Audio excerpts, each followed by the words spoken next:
Bueno, ya vimos la caída de un agujero negro desde el punto de vista del observador que está en caída libre.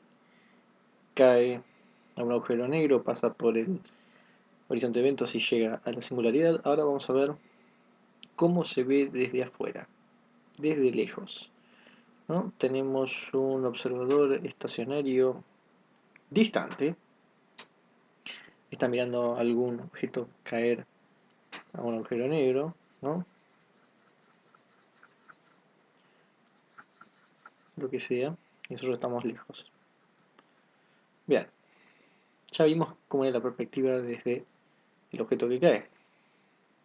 ¿Qué es lo que veo yo ahora estando desde lejos, ¿no? Primero vamos a considerar cuánto tarda una señal de luz en llegar al observador. Después vamos a considerar cómo el observador distante mide la relación entre la coordenada de tiempo t y la posición r de el cuerpo que se está cayendo. Cuando habíamos visto la dilatación del tiempo gravitacional, habíamos visto que la coordenada t, ¿no? El tiempo de coordenada, habíamos dicho, de un evento en un espacio-tiempo de Schwarzschild era la misma que el tiempo propio medido por un observador distante estacionario, parecido a la situación en la que estamos ahora. O sea, lo habíamos visto exactamente, era que de tau infinito de mayor era igual a dt. Esto significaba que si nosotros podíamos encontrar el tiempo de coordenada, este tiempo que le lleva a la señal de luz, o, o también para el cambio de posición de un objeto en caída libre, o sea, es lo mismo si encontramos el tiempo de coordenada para una señal de luz o para el cambio de posición de un objeto en caída libre, las cosas la misma, automáticamente teníamos el tiempo propio del observador. Eso lo vamos a aplicar. Bien, vamos a pensar entonces en el tiempo que tarda una señal de luz o fotón emitido por un objeto que está en caída libre a un agujero negro y recibido por un observador distante, ¿no? ¿Qué sé yo? Tenemos un agujero negro, alguien se está cayendo, tiene una linterna, un láser súper potente. Hay otro observador, que es el que nos importa, que está a salvo, y lanza la luz para que lo pueda observar el observador que está lejos. Bueno, entonces para mandar las cosas simples, asumimos que los dos observadores están en el mismo plano, el mismo radio, o sea, d tita igual a d phi igual a 0. Bien, y entonces ahora lo que vamos a usar es la fórmula para la coordenada de la velocidad de la luz. Lo habíamos usado en la dilatación del tiempo gravitacional de señales que pasan por el Sol, ¿no? El experimento de Shapiro. Vamos a usar esta fórmula que usamos para la coordenada de la velocidad de la luz. Acá la tenemos. Vamos a dar la vuelta. Nos va a quedar dr más menos 1 sobre c, 1 sobre 1 menos 2m sobre r. Bien, lo cual si lo tomamos en términos del radio de Schwarzschild, que es 2gm c cuadrado, que a su vez podemos pensarlo como 2m, lo podemos reescribir como dt sobre dr igual a más menos 1 sobre c, 1 sobre 1 menos rs sobre r. Bien, ¿qué podemos hacer ahora? Pasar el dr, integrar. Si integramos nos va a quedar t2 menos t1 igual integral de t1 t2 dt, ¿no? Esto es esto. Y del otro lado nos queda integral entre R1 y R2 de dr1 menos rs sobre r, ¿no? T1 y R1 los vamos a tomar como el tiempo de coordenada y la coordenada radial del fotón emitido por el objeto que está o la persona que está cayendo, ¿no? Entonces lo que estamos diciendo es T1 y R1 acá T2R2 tiempo y coordenadas de cuando le llega el mismo fotón que salió al otro observador, al que está lejos.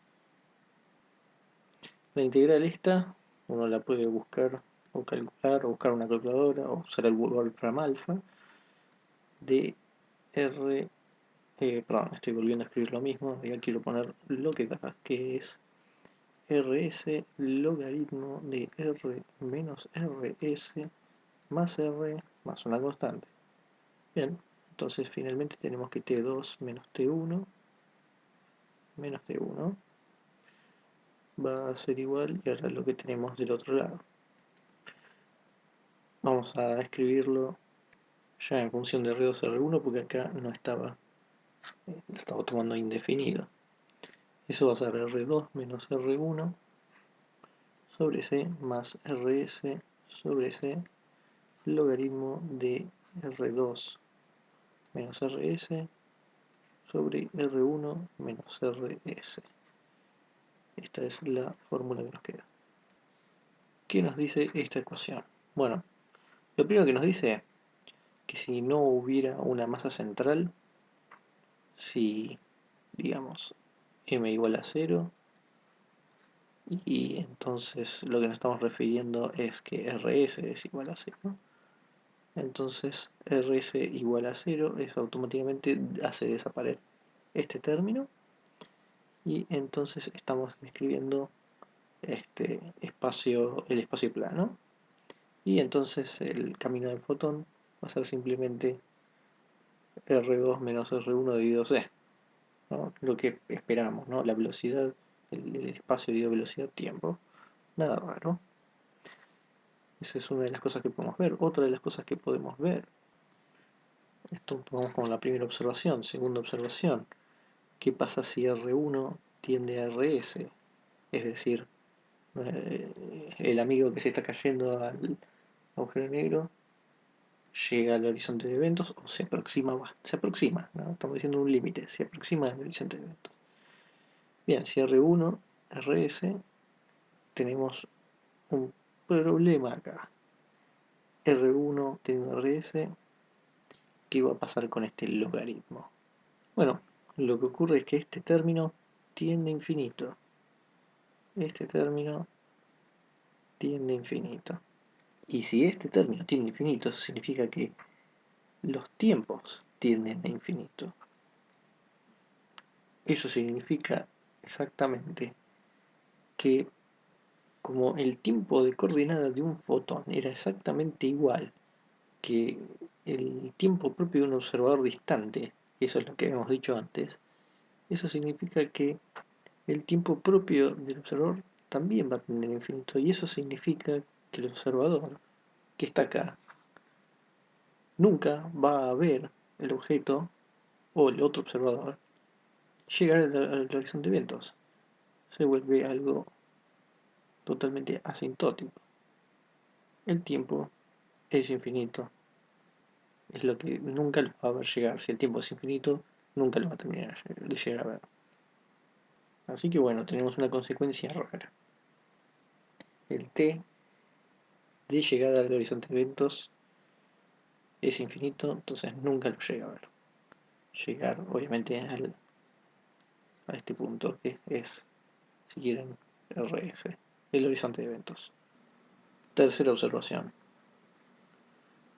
Esta ecuación que lo que nos dice es que el recorrido, el tiempo que tarda el recorrido de un fotón solo depende de los R's, ¿no? R2, R menos R1, significa que podríamos a su vez tener en otro tiempo un observador que está en el mismo lugar, tira otro rayo de luz en T4 y lo recibe en T3, otro observador distante, ¿no? Bueno, como solo depende de las posiciones, T4 menos T3 va a ser igual a T2 menos T1. Lo cual esto lo podemos cambiar, ¿no? Pasamos el T1 por el T3, T3 menos T1 igual a T4 menos T2. Lo cual nos dice que el intervalo delta T, ¿no?, entre dos señales emitidas en un dispositivo de Schwarzschild es lo mismo que el intervalo delta T entre esas otras dos señales recibidas. O sea, acá mezcle otro tiempo con otro tiempo de recibo, ¿no? Yo usé los de T2 menos T1 que había asumido y los cambié, y los delta T van a seguir siendo iguales. O sea, esto era tiempo de salida, tiempo de llegada, tiempo de salida, tiempo de llegada, y esto es tiempo de salida y tiempo de salida, tiempo de llegada, tiempo de llegada. O sea, los intervalos entre que se mandaron cada uno de ellos y se recibieron son iguales.